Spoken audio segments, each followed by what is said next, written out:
Nairobi. And then when the farm worker received the money, John Michoke called him and said, "Is it true?" He said, "Yes. Have we even paid every other worker in this compound?" And John Michoke said, "Thank you, PS for ICT, Engineer John Chanui, my friend, my brother, Secretary General of AFCFTA, Mr. Wamkele Mene, Stanley Kamanguya, our CEO at ICTA. I think we have JP, our CEO from Kwanza, Mama Mpesa, my good friend Esther Waitito, my friend Ali Mohammed, the chair of Fingo. Ladies and gentlemen, good morning. It is my pleasure to be here to join you this morning. And when I'm here and I compare the traditional tech and the energy that is supposed to come with Fintech, forgive me to say that the energy levels are quite low, and I would wish, because this is a Fintech space, which is supposed to be more energizing, ask you to be more lively and to enjoy either this session today, and on the very least, the few minutes that I'll speak to you.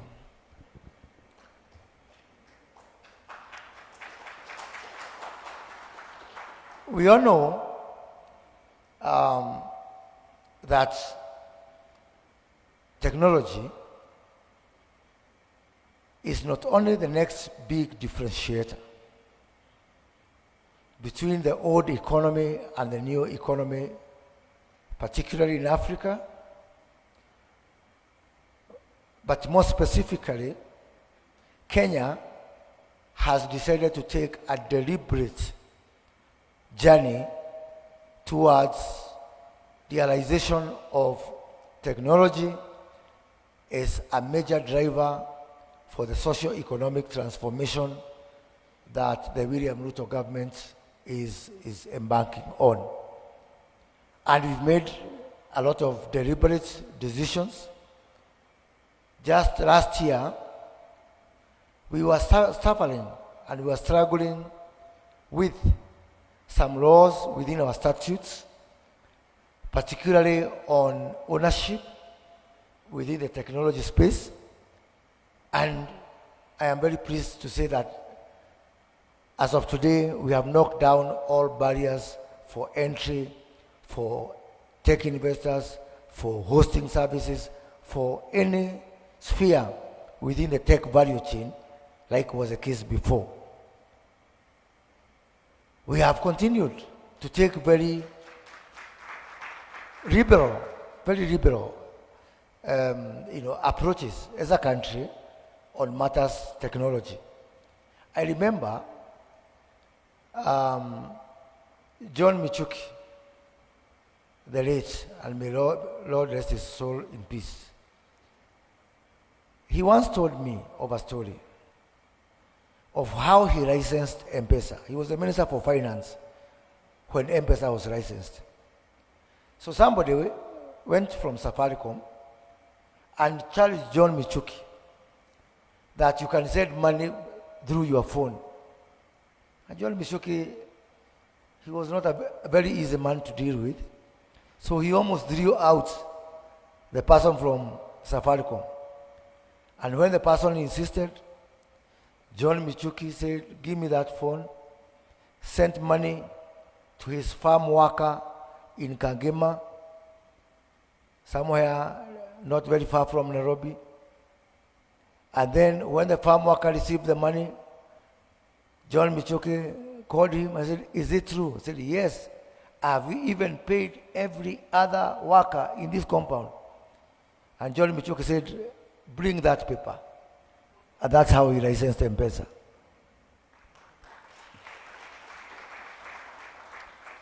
And I'm saying that because that belies the true story of the potential of fintech, not only in Kenya, not only in Africa, but indeed in all developing countries. In our country, the working class, the workforce, consists of some 19 million men and women. Out of these 19 million, only 3 million work in the private sector, informal sector. 1 million in government, 2 million in private. That is the size of our formal sector. 16 million is the informal sector. And therein lies the future, the biggest potential for fintech in our country. Because for those 16 million people, me and you have an office where we report. But for those 16 million people, they report to an office known as fintech. That's where they live in. Be it in betting, be it in digital gigs, digital jobs, trying to make money, monetizing content. So name it.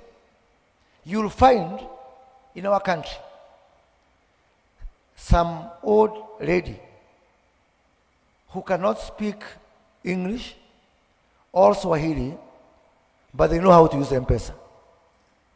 That really tells the story that the biggest landlord, the biggest office in the Republic of Kenya is fintech. And I've got reason to believe that this is a story across Africa. This is a story across the developing world.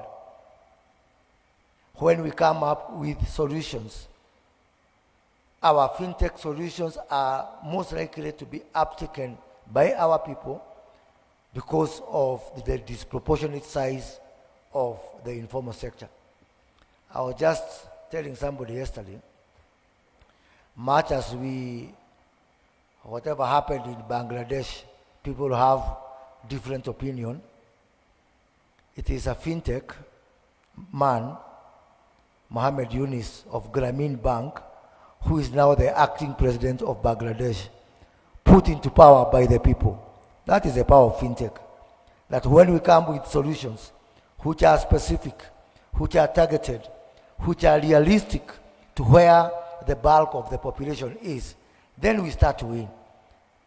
And I think I want to underscore that, realistic to our situation.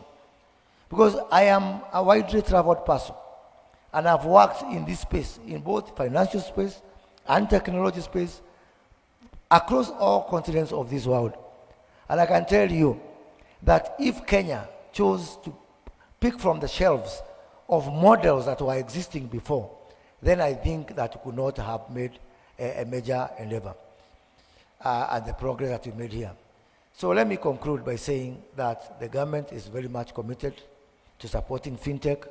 We are committed to completing, to unlock all the obstacles that are there on the way to growth of fintech. Currently, ICT sector contributes up to 9% of our GDP. By the time we are done with our current administration, we are going to ensure that that contribution rises to 15% of the GDP.